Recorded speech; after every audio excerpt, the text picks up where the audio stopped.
Yes, friends, good morning. Friends, today we are taking illustration number 7. So let's see illustration number 7. Okay. The following trial balance dated on 31st March 2017 and adjustment prepare final account of partnership of Parekh and Mehta. Trial balance as on 31st 17 of partnership form of Parekh and Mehta. So first is credit balance. So where you have to write capital, partners, capital, credit side. Creditors, where we have to write liability, where we have to write sales account, trading account, credit side. Okay. Then comes debit side. Debit first is opening stock. Opening stock, trading account, debit. Purchase, trading account, debit. Data, balance sheet, current asset. Right. Specifically, I am saying current asset. Cash and bank, current asset. Rent and taxes, profit and loss, administrative expenses, insurance premium, administrative expenses, salary, administrative expenses, carriage inward related to trading. Now it becomes very easy for you, right? Carriage outward, selling and distribution expenses, right? Recoverable claim. Now this is the new one for you. Recoverable claim means we have to recover some claim. That means we have made some right case on the other party and we have to recover some claim. So what does it mean? It's an asset for us. It's an asset for us. We have to recover it. So it will comes to current asset. Then comes advertisement suspense account, where we have to go advertisement suspense. That is also balance sheet asset. Advertisement suspense. It's not advertisement expense. It is suspense. That's furniture and fitting. Furniture and fitting. It's an fixed asset. Office equipment. Fixed asset. And in bracket you can see cost price is given. Cost price means, friends, what you know? It's an book value price on which we have to calculate the depreciation. Okay. Tender deposit. Tender deposit means the deposit which is made for a particular time period. Which is made for a particular time period. Okay. So in this, what we get? Interest. It's an investment. Clear? Bill receivable, current asset, bad debt, where we have to write, profit and loss, debit side. Electricity expenses, where we have to write administrative expense. Then we have to move to the adjustment. So first adjustment is closing stock. It's very simple. Closing stock, where we have to go. Closing stock we have to write in trading account credit side and balance sheet asset side. Closing stock. A purchase bill of 15,000 is received from creditors but not recorded. We have purchased the goods and we have received the bill but not recorded. It means we have to record in purchase. So first is purchase and second is on creditors. Yes, second is on creditors. Third adjustment is recoverable claim from insurance company. You have seen one word, recoverable claim. And what they are saying now, recoverable claim from insurance company settled for 2,000. That means we have to receive how much? 5,000. But company is giving how much? Only 2,000. So 3,000 is a loss to us. Okay. Let's see the next point. Fourth one. From the advertisement suspense account, write off 50% as an advertisement expense of current year. So where the suspense is there, from there we have to write 50%, that is for our current year. So minus 50%. So again continue. Provide depreciation and 5% on furniture and fitting and office equipment. Clearly they says as per which method? Straight line method. So furniture and fitting, office equipment. We have to provide depreciation. Okay. Then comes rupees 1000 paid in advance for insurance premium. We have paid advance for insurance premium. Advance. So one tick. Prepaid, that is rupees 12% interest is receivable on tender deposit. You can see this tender deposit and how much percentage interest? 12% we will receive. Okay. A discounted bill. Now this is the main point. A discounted bill of 2000 was dishonored. A bill was dishonored. Right. So now what we have to do? Our debtor will increase.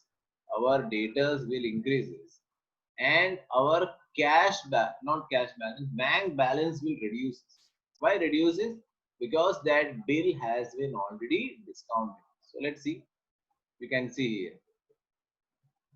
Debtors में bill क्या करेंगे? Plus करेंगे क्योंकि dishonour हो गया और already discount हो चुका है. डिस्काउंट हो चुका है मतलब सामने वाले ने पैसे ले चुके, तो कैश बैंक से हम क्या करेंगे? माइनस. ठीक है, मैं वापस समझा रहा हूँ आपको, बराबर ध्यान. Bill receivable, what does it mean? Bill receivable मतलब हमारे पास एक बिल पड़ा है and what I have done, I have discounted this bill. मैंने आप क्या करवा दिया? डिस्काउंट करवाया. तो जैसे ही मैंने डिस्काउंट कराया तो from where I taken the money? Bank से मैं डिस्काउंट कराऊंगा. तो किसने पैसे दिए मुझे? Bank. But when the time has come, what happened? It dishonour. नहीं दे पाया, सामने वाली पार्टी ने बैंक को पैसे नहीं दिए. तो अब बैंक मुझे इन्फॉर्म करे तो मैं क्या करूंगा? डेटर्स में ऐड कर दूंगा कि भाई इसके पास से मुझे इतना पैसा नहीं मिला. और दूसरा, बैंक ने जो पैसे दिए थे वो मेरे अकाउंट से क्या करेंगे? माइनस. ठीक है, समझ में आया आपको? चलो आगे बढ़ते हैं.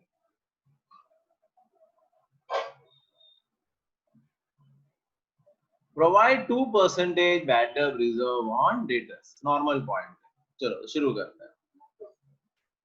Credit side. क्रेडिट में सबसे पहले कैपिटल. कैपिटल भी देख लेते हैं, क्रेडिटर भी देख लेते हैं और सेल्स भी देख लेते हैं. कैपिटल कहाँ लिखना है?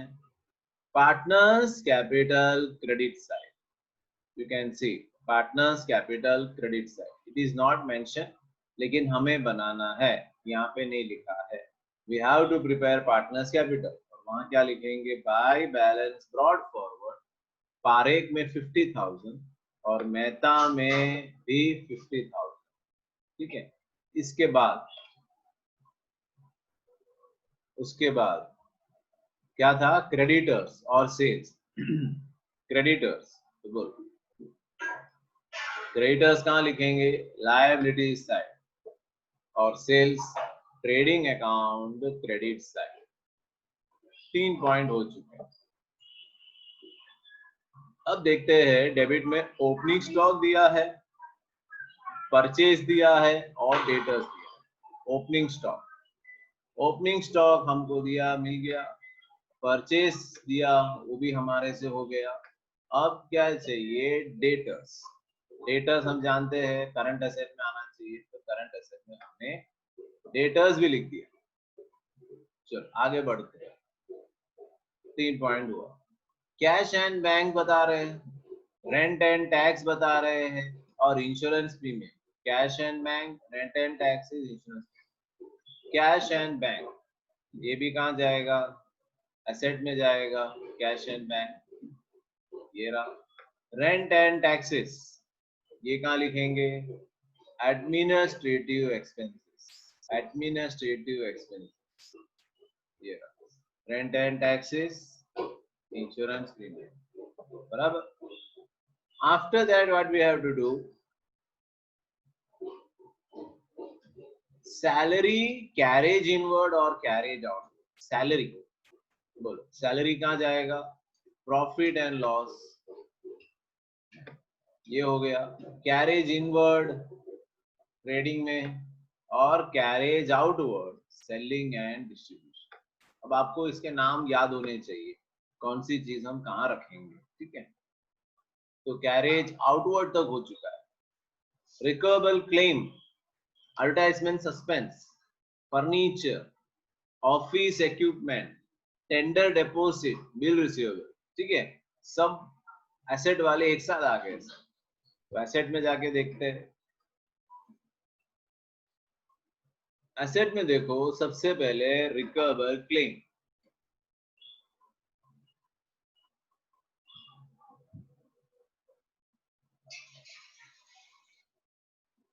ये रिकवेबल क्लेम, यहाँ पे उन्होंने डायरेक्ट एडजस्ट किया है। उन्होंने क्या कर दिया, 5000 नहीं लिखा है और डायरेक्टली उन्होंने इंश्योरेंस कंपनी के पास से सेटल करवा दिया। अगर आपको ऐसा नहीं लिखना है तो हम कैसे लिख सकते हैं, वी कैन राइट ऑन, हम यहाँ पे ऐसा लिख सकते हैं, यहाँ पे हम क्या लिख सकते हैं, रिकवेबल क्लेम, यहाँ हम लिख सकते हैं 5000, बराबर। फिर हम क्या कर सकते हैं कि चलो कंपनी कितना दे रही है आपको, 2000 देगी, तो हम 2000 यहाँ लिख सकते हैं। और हमको इसमें कितने का नुकसान हुआ है, 3000 माइनस लॉस ऑफ क्लेम, कितने का लॉस हुआ है, 3000 का लॉस हुआ है। और ये 3000 को हम क्या करेंगे फ्रेंड्स, ट्रांसफर करेंगे। देखो 3000 प्रॉफिट एंड लॉस के डेबिट में, तो लॉस ऑन रिकवेबल क्लेम, बराबर। या फिर हम कैश बैंक में प्लस कर सकते हो कि सेटल कर दिया है ना तो पैसा आ गया, ऐसा बोलना चाहते हो। चलो फिर है furniture fitting asset, office equipment asset, tender deposit, वो भी एसेट, और एक लाइन छोड़ देंगे, देखेंगे क्या करना है, बराबर। बिल रिसीवेबल, ये भी कहाँ जाएगा, asset, current asset. Bad debt profit and loss, idea है आपको। Electricity expense, administrative. एडजस्टमेंट देखते हैं। पहला है क्लोजिंग स्टॉक 1,05,000, नॉर्मल है। ट्रेडिंग के क्रेडिट में देख लो, ट्रेडिंग के क्रेडिट में बाय क्लोजिंग स्टॉक। और लास्ट में हमारे पास क्या आ रहा है, बैलेंस शीट के एसेट साइड में क्लोजिंग स्टॉक, बैलेंस शीट के एसेट में क्लोजिंग स्टॉक ऐसे। चलो फिर हमारा काम है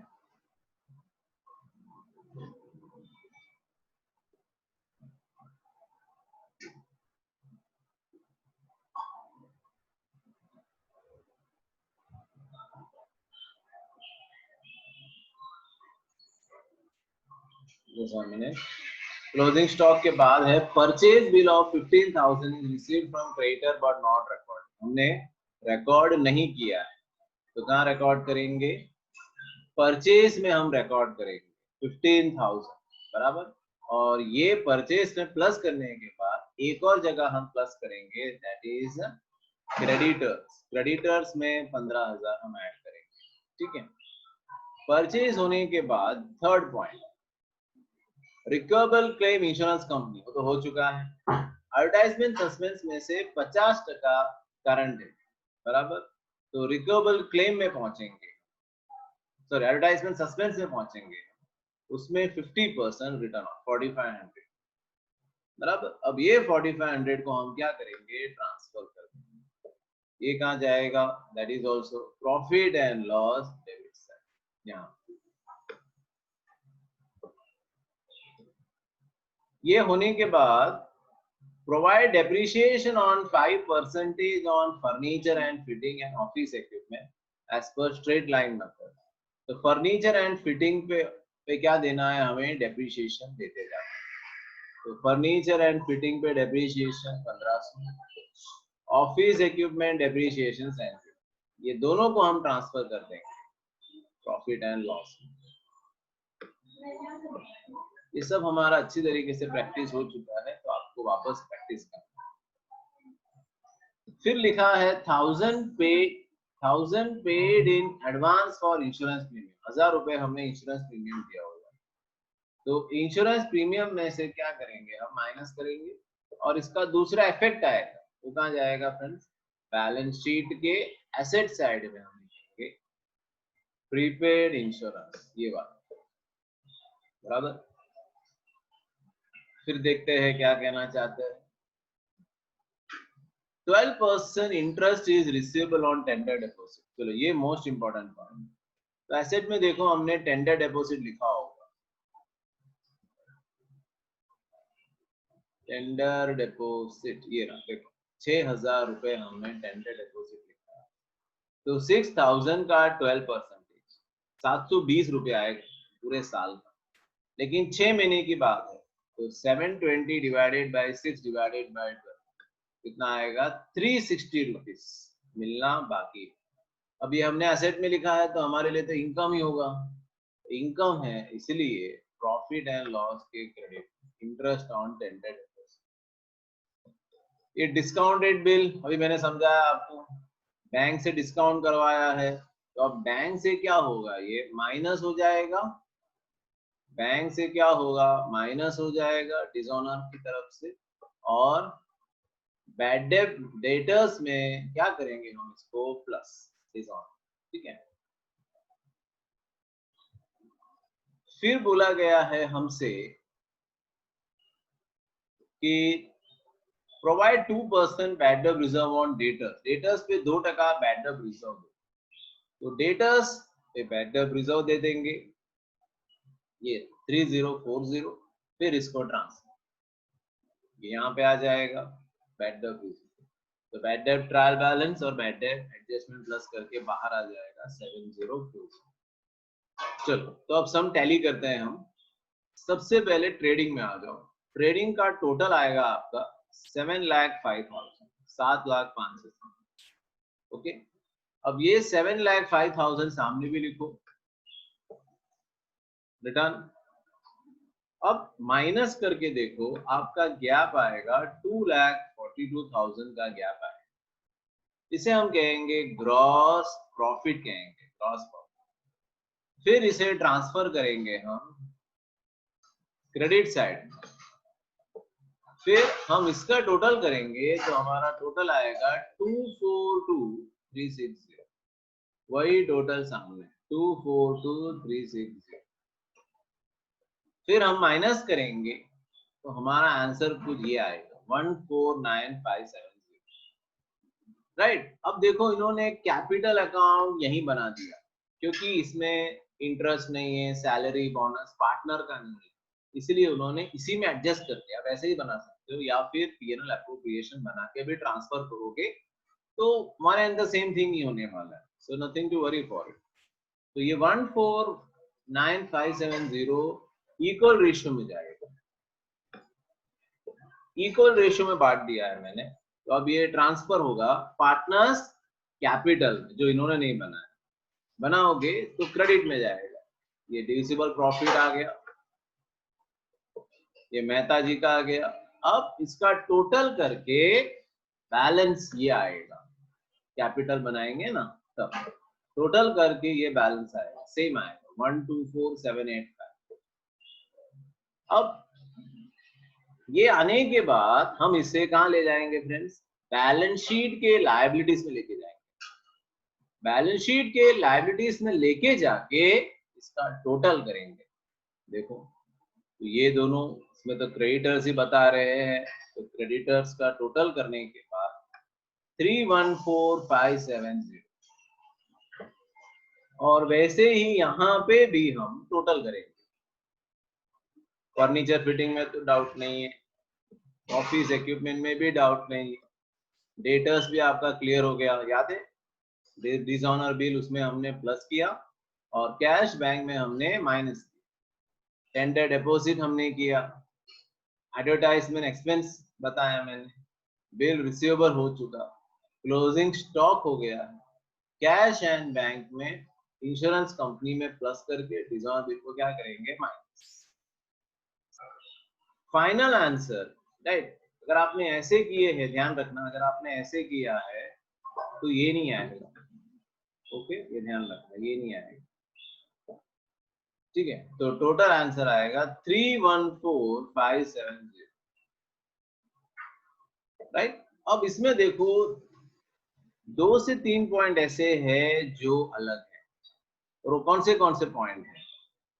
एक तो आपको ये नया मिला, रिकवरेबल क्लेम, तो ये थोड़ा आपको ध्यान देना।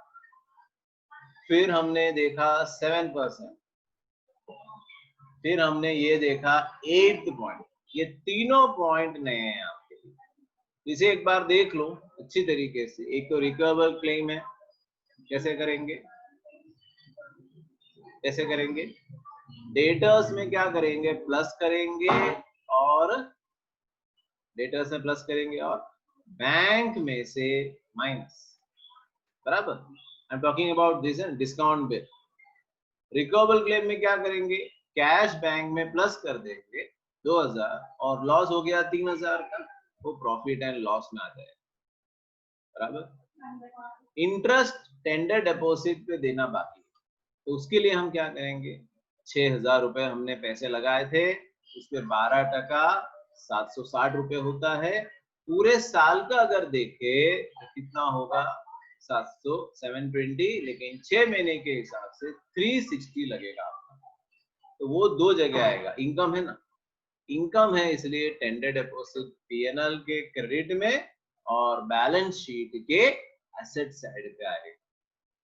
अब दूसरा ये नाम है, आपको ये नाम अब क्या करना है, पहले से ही टेक्स्ट बुक में लिखना है कि इंश्योरेंस प्रीमियम किस में जाएगा, एडमिनिस्ट्रेटिव ए लिख देना, सैलरी ए, एडमिनिस्ट्रेटिव, इलेक्ट्रिसिटी ए।